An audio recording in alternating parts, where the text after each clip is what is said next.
इंदौर में लव जिहाद, हिंदू बना जिहादी, दोस्ती के जाल में फंसाया, धर्मांतरण का बनाया दबाव। नमस्कार, कैपिटल टीवी में आपका स्वागत है और मैं आपके साथ प्रिया बिस्ट।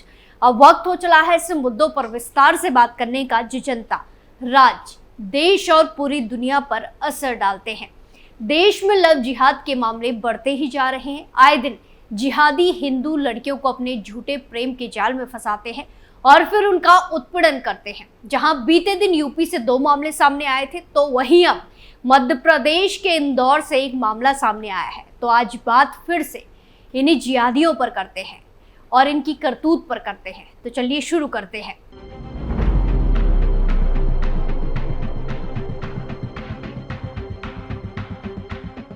दिनों दिन हिंदू लड़कियां लव जिहाद का शिकार हो रही है। जहां अब इंदौर में लव जिहाद का नया मामला सामने आया है। जिहादियों ने अपनी घिनौनी करतूत को अंजाम दिया। बता दें कि अमान नाम के युवक ने हिंदू लड़की को प्रेम जाल में फंसा लिया और जबरदस्ती शारीरिक संबंध बनाए।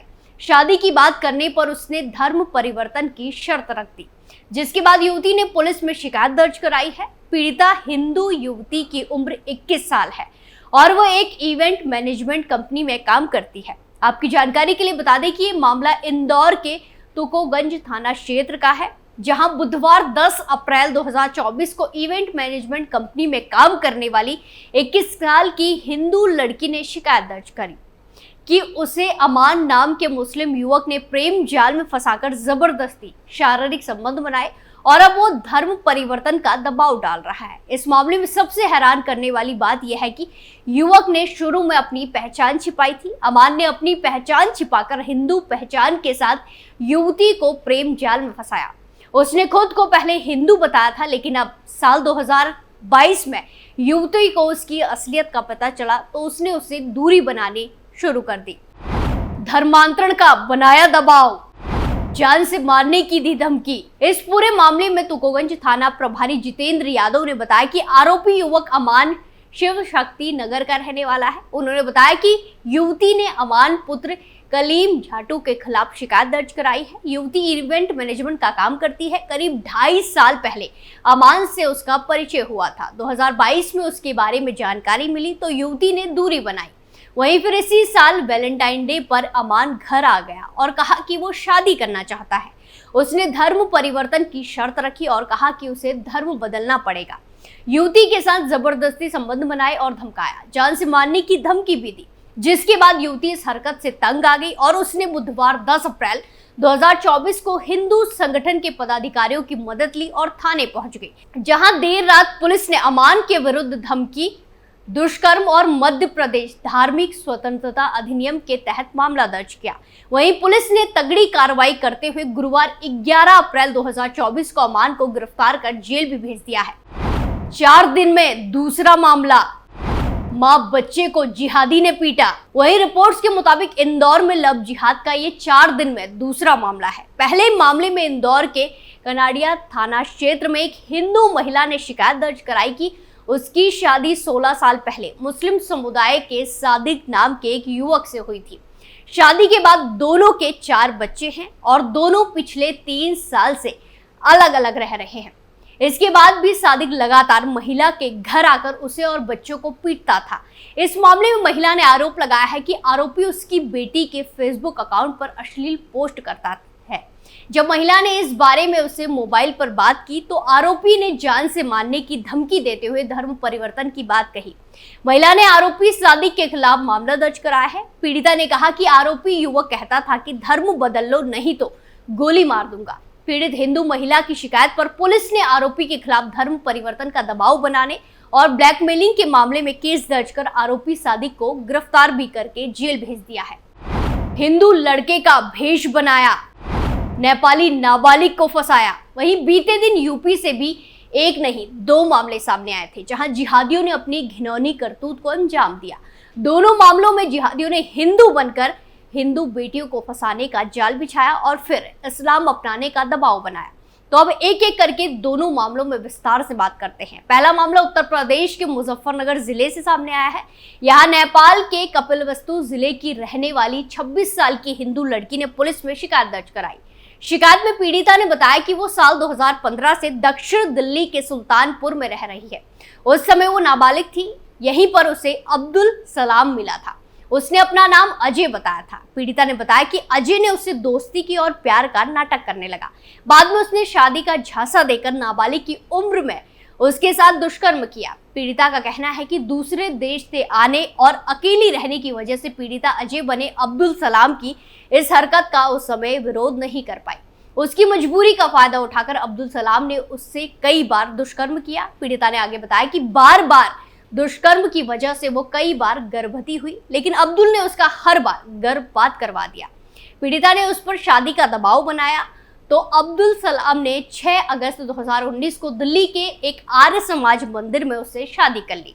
इस शादी में पीड़िता से कोरे कागज पर दस्तखत कराए गए। साल 2021 में पीड़िता एक बेटी की मां बन गई। पीड़िता का कहना है कि जब वो अस्पताल में भर्ती हुई तो उसे पता चला कि अजय वास्तव में अब्दुल सलाम है और वो एक मुस्लिम है। तब अब्दुल सलाम ने पीड़िता और उसकी बेटी की हत्या की धमकी देकर मुंह बंद रखने को कहा। बेटी के जन्म के 7 महीने बाद अब्दुल सलाम पहली बार पीड़िता को अपने गांव ले गया।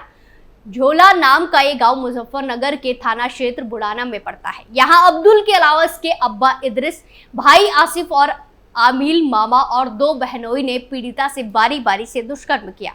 विरोध करने पर पीड़िता और उसकी बेटी की हत्या की धमकी दी जाती थी। कुछ दिनों बाद इन सभी आरोपियों ने पीड़िता पर इस्लाम कबूल करने का दबाव बनाना भी शुरू कर दिया और उसे जबरन मांस खिलाया जाता था। थाने में दर्ज कराया मुकदमा, अब्दुल को किया गिरफ्तार। पीड़िता को पता लगा कि आरोपी ने किसी दूसरी लड़की से निकाह कर लिया है, तो वो इसकी पड़ताल करने अब्दुल के गांव गई तो वहां उसके साथ मारपीट की गई। आखिरकार पीड़िता ने एक वीडियो जारी करके अपनी व्यथा लोगों को बताई और अब्दुल सलाम के साथ साथ अन्य आरोपियों के खिलाफ कड़ी कार्रवाई की मांग की।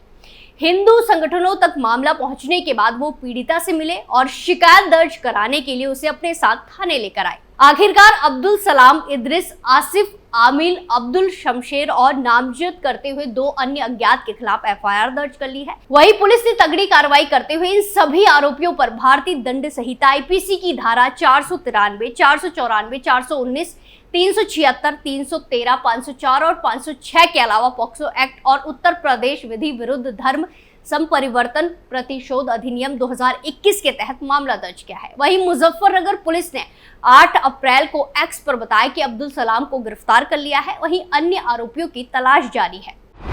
दोस्ती करने का बनाया दबाव, तेजाब फेंकने की दी धमकी। वहीं दूसरे मामले की बात करें तो ये घटना उत्तराखंड की राजधानी देहरादून के डालनवाला क्षेत्र की है। यहाँ की रहने वाली एक शादीशुदा महिला को रहमान ने हिंदू बनकर व्हाट्सएप पर 28 मार्च 2024 को मैसेज किया और खुद को दुबई में रेस्टोरेंट का मालिक अमन बताया। फिलहाल दुबई से वो देहरादून आया है, ऐसा उसने कहा। इसके बाद वो महिला पर दोस्ती करने का दबाव बनाने लगा। हालांकि महिला ने इस प्रपोजल को ठुकरा दिया, लेकिन पीड़िता पर बात करने का वो दबाव बनाने लगा और कहा कि वो अपने हाथों की नस काटकर महिला को फंसा देगा और उसने अपनी लोकेशन भेजकर पीड़िता को खुद से मिलने बुलाया। जिसके बाद पीड़िता ने परेशान होकर अपने पति को पूरी बात बताई। महिला और उसके पति ने आरोपी को पुलिस से गिरफ्तार करवाने का एक प्लान बनाया। महिला भेजी लोकेशन पर पहुंची। थोड़ी दूर पर उसका पति भी कार से बैठकर निगरानी करने लगा। कुछ देर में वहां अमन बाइक से पहुंचा। उसने अपना असली नाम रहमान बता दिया। वो पीड़िता को साथ ले जाने के लिए अपनी बाइक पर बैठाने की कोशिश करने लगा। महिला ने मना किया तो रहमान ने अपनी जेब से एक छोटी सी शीशी निकाली और बताया कि ये तेजाब है। उसने कहा कि अगर वो उसकी बात नहीं मानती है तो उसके चेहरे पर फेंक देगा। इतना सुनकर पीड़िता ने शोर मचाना शुरू कर दिया। महिला का पति वहां पहुंचा तो रहमान उससे भी लड़ने लगा। उसने पति पत्नी दोनों को जान से मारने की धमकी दी। इस विवाद के चलते आसपास लोग इकट्ठा हो गए। कुछ ही देर में सूचना मिलने पर पुलिस भी मौके पर पहुंच गई और रहमान को हिरासत में लिया गया। पीड़िता की तहरीर पर पुलिस ने रहमान के खिलाफ एफआईआर दर्ज कर ली है। वही हमने आज आपको सिर्फ कुछ मामले विस्तार से बताए, लेकिन ऐसे ही कई सारे मामले दिन के साथ सामने आते रहते हैं जहां हिंदू बेटियों को शिकार बनाया जाता है। स्पेशल स्टोरी में आज के लिए इतना ही। फिर पेश होंगे नए मुद्दे के साथ। बाकी तमाम खबरों के लिए देखते रहिए कैपिटल टीवी उत्तर प्रदेश। नमस्कार।